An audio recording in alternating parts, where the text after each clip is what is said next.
Hi, it's Leithia from Farm View Creators. Today we're going to work on this super cute Hello Sunshine porch leaner insert from the Rust Covered Cottage by Christina. Remember that there are 3 different base sets that you can get for these inserts to go into.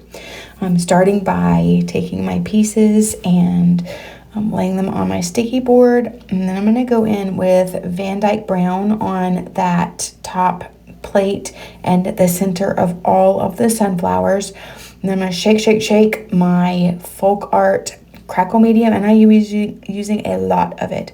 I'm just going to go ahead and tell you, I'll use too much.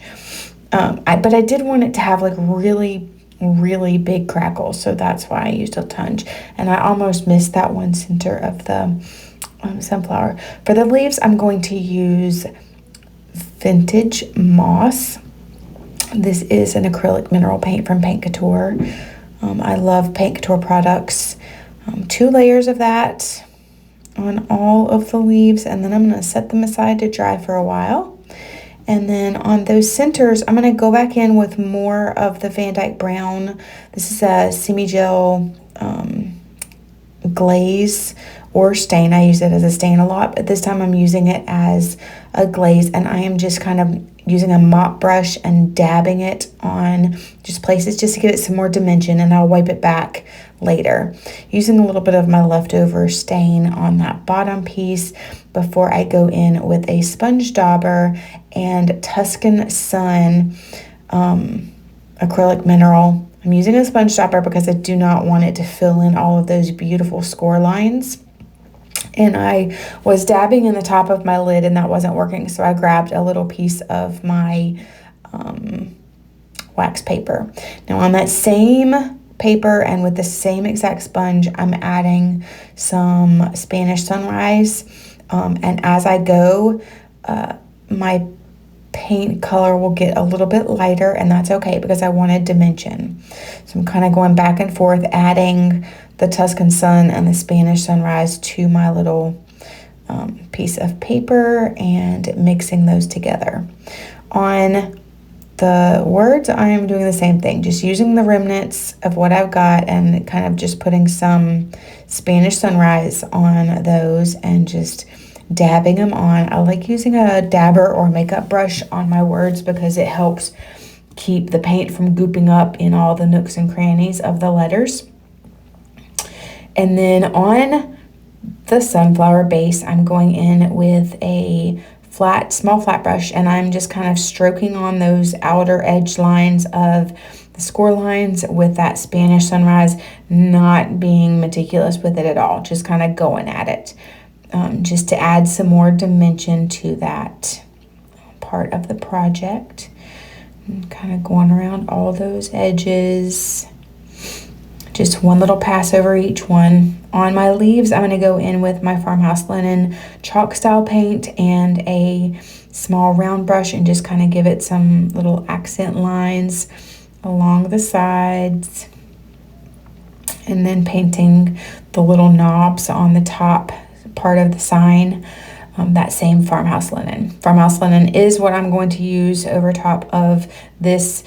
Waited hours, let it dry, wasn't drying, so I decided to come back in with my Van Dyke Brown and use it as a glaze. I'm putting a quick thin layer over all of the pieces and then using a paper towel to wipe that back. If I wanted to wipe more of it back, I could have used a baby wipe to do that, but I liked how it darkened up. So just kind of going around on the letters, I'm kind of brushing from side to side, not covering them because it'd be really hard to wipe that back. Remember that stain we put on those centers? Kind of wiping it around just to kind of blend it in with the edges. And then I hate force heating my Crackle medium, but it was taking so long that I had to. Now I'm ready to go. I'm going to quickly brush on a fairly thick coat of the Farmhouse linen. Mineral acrylics will not crackle over top of FolkArt Crackle medium, but the chalk style paints will. And I like to go a little bit heavier because I find I get more crackle when I use a thicker layer of paint. After it starts crackling right away on its own, I always like to force heat it because I tend to get more crackle that way. Going in sporadically and lightly with that Van Dyke brown and then wiping it back. I was using a paper towel. It didn't wipe back enough for me. So I got a baby wipe and then wiped it back because I just wanted the shadow of the dark. And it did chip up a little piece of the Farmhouse linen, but that was okay. I am first starting with Extreme Guard Top Coat. This kind of gives it a thicker protection. It is good for pieces that go outside. It does have a little bit of a sheen to it. So after I get that on everything, I am going to go in with my dead flat top coat because I love that matte flat finish. So I'm starting back over at the first piece that I put the Extreme Guard on, using the same brush and just putting a thin layer of the dead flat top coat on. Totally optional. If you don't mind the sheen, this is definitely a step you could skip. And I did break my sunshine word when I was pulling it off of my sticky board, but that's okay because I can glue it back together and nobody else will ever know that it's broken. We just can't tell anybody. I'm using my little detailing brush. I found these at like Temu or Walmart or something. They're for putting tiny little bits of paint and detailing your car when you get a little nick in it. I like to use them to kind of grab up extra glue, and I was using it to get up some of that top coat that was kind of stuck in those circle cutouts. Going in and using my art glitter glue. I love art glitter glue. It dries clear. That's a total plus. It gives you a little bit of wiggle room. It's not going to stick right away like some other glues. And here you can see I'm putting a glob of it right there on that end where I'm putting it back together, and it's going to be fine. And the best thing about art glitter glue is it does not make your fingers crusty for days.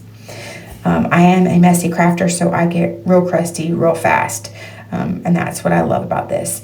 So I'm just kind of arranging the flowers and the leaves just however I think they need to go.